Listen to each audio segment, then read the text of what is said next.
투표함이 모두 열린 4.2 재보궐선거 결과부터 얘기해 보도록 하겠습니다. 적은 규모로 조용하게 치러졌지만 그 결과 결코 가볍지 않아 보입니다. 보수 성향이 강한 것으로 평가받던 부산과 경남, 또 민심의 가늠자로 불렸던 충청권에서 야권의 후보가 국민의힘 후보를 큰 표 차이로 앞섰습니다. 김대현 평론가님, 뼈아픈 패배, 처절한 패배, 국민의힘 내부의 평가입니다. 어떻게 보시는지? 지금 국민의힘이 뼈아플 그런 여유가 그런 정도도 없을 것 같은데요.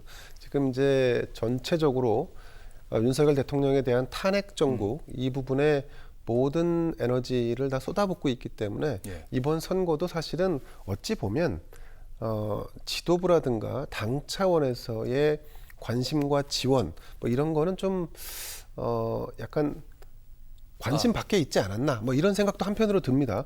그럼에도 불구하고 선거라는 것이 민심의 반영이라는 것은 기본적인 것이기 때문에 여기서 스코어가 나빴다, 패배한 지역이 더 많다라고 한다면 국민의힘을 향한 국민적 지지가 그렇게 지형이 좋지 않구나라고 하는 점을 곱씹어 볼 필요가 있다. 하지만 사실 지금 이 기초단위 선거에 대한 걸 꼼꼼히 뜯어보면 예를 들면 구로구청장 선거 같은 경우 국민의힘이 귀책 사유를 이유로 들어서 후보를 내지 않았죠. 당연히 민주당이 가져갈 수밖에 없는 상황이었고 아산과 거제, 특히 경남 거제 같은 경우는 어찌 보면 보수가 더 유리한 지형 아니냐라고 얘기할 수 있는데 아까도 말씀드렸다시피 중앙정치가 관심 밖에 놓여 있었던 선거였고 그렇게 이런 선거를 특히 재보궐을 치렀을 때는 지역에 얼마나 이 토착화된 어떤 후보인가가 사실 승패를 가르게 됩니다.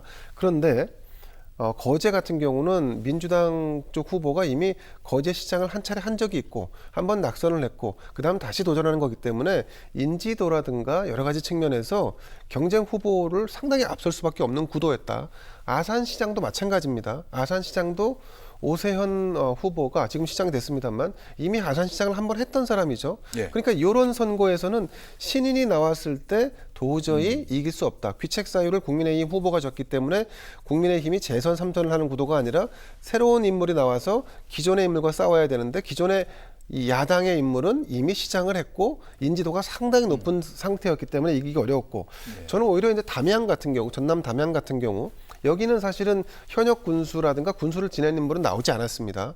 그런데 조국혁신당의 후보는 이제 군의회 기초의원을 지냈던 사람이고 이 민주당의 후보는 열린우리당 시절부터 해갖고 이 청와대 행정관을 지냈던 사람입니다. 자, 이 두 사람의 대결에서 민주당이 압도하지 못했고 더 나아가서는 오히려 민주당이 졌다. 이런 점에서는 사실은 이재명에 대한 어떤 반대까지는 아니겠습니다만 비이재명 혹은 호남에서 새로운 대안을 모색하고 있다라고 하는 중요한 징표로 하나 볼 수 있는데 근데 조국혁신당이라고 하는 정당이 그 지금의 승리를 계속 가져가려면 그러면 민주당 이중대가 되지 말아야 되는데 지금 하는 행태를 보면 사실상 민주당 이중대인데 무엇이 다른가라고 하는 고개를 갸우뚱거리게 하는 부분도 없지 않아 있습니다. 네, 구도가 아니라 인물 경쟁력에 대해서 말씀하셨고 조국혁신당이 승리했던 부분에 의미를 두셨는데 박 교수님 다른 얘기해 주세요. 네, 일단은 저는 부산시 교육감이라든지 거제시장 이런 부분들은 굉장히 의미 있는 거라고 봐요. 왜냐하면 지난 총선에서 사실은 부산에서 민주당이 정권 심판론이 우세 속에서 치러졌음에도 불구하고 부산에서 완패를 했었거든요.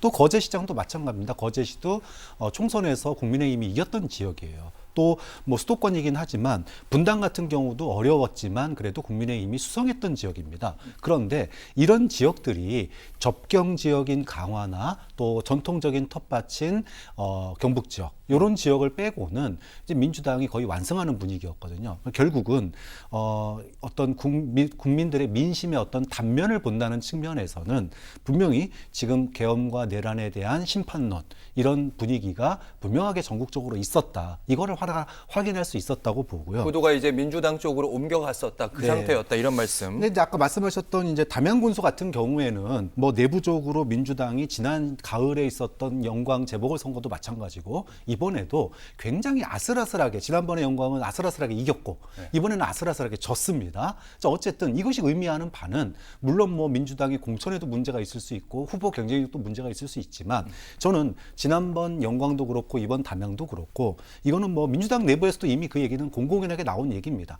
호남이 이재명 대표의 민주당에 대해서 경고의 시그널을 보내고 있다. 그리고 대선에서는 분명하게 소위 말해서 개엄 내란 세력 옹호 심판론이라고 하는 이런 분위기 속에서 이재명 대표나 민주당을 찍겠지만 지방선거에서는 다른 대안을 찾을 가능성이 굉장히 높다라고 하는 그런 시그널을 지역 주민들뿐만 아니라 서울에 있는 민주당 당사에 있는 분들도 다 알고 계세요. 자, 그렇기 때문에 이재명 대표도 호남 민심에 대해서 질책을 엄중하게 받아들이겠다라고 얘기한 것도 총력전을 펼치긴 했거든요. 이재명 그렇죠. 대표가 방검복 입고 직접 내려갔어요. 그렇죠. 위험한 그럼에도 상황인데. 불구하고 졌기 때문에 호남의 그 소위 말해서 경고 시그널 이거에 대해서 굉장히 엄중하게 생각하고 있는 거고요. 만약에 이제 내후년인가 이제 대선이 지방선거가 있잖아요. 그렇죠. 2026년에. 이 지방선거에 만약에 이번에 뭐 파면이 돼서 대선에서 민주당이 승리한다 손 치더라도 이재명 대표의 정책이 높은 지지를 받지 못할 경우에 지방선거에서 소위 말하면 분화, 소위 진보 세력의 어떤 분화 또는 조국혁신당의 돌풍 충분히 예상될 수 있는 대목이기 때문에 민주당 내부도 이 부분에 대해서는 굉장히 촉각을 곤두세우고 있는 측면이 있다. 그리고 이 내용은 다 알고 있는 내용이다. 이렇게 말씀드리고 싶습니다. 이재명 대표도 호남에서 머리끈 묶어야 된다 이런 말씀을 들었습니다.